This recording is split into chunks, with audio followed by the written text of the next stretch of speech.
मतारी के बेटी के लागत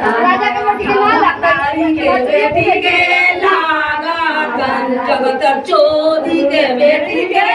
लागत बहलौरिया के बेटी के लागत बहलौरिया के बेटी के लागत। हेलो हेलो कृपया करिए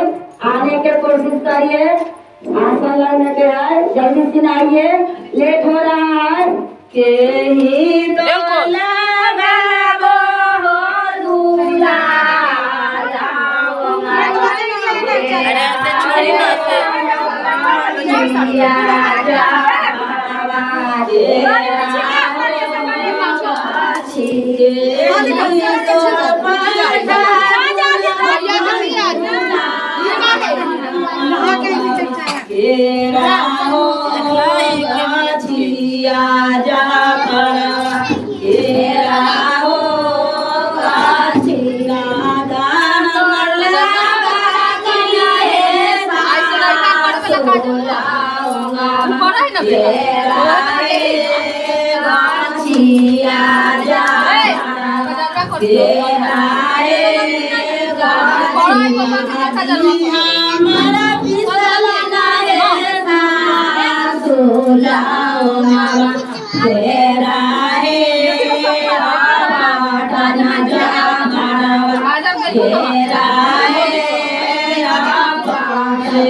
ना चर्चा के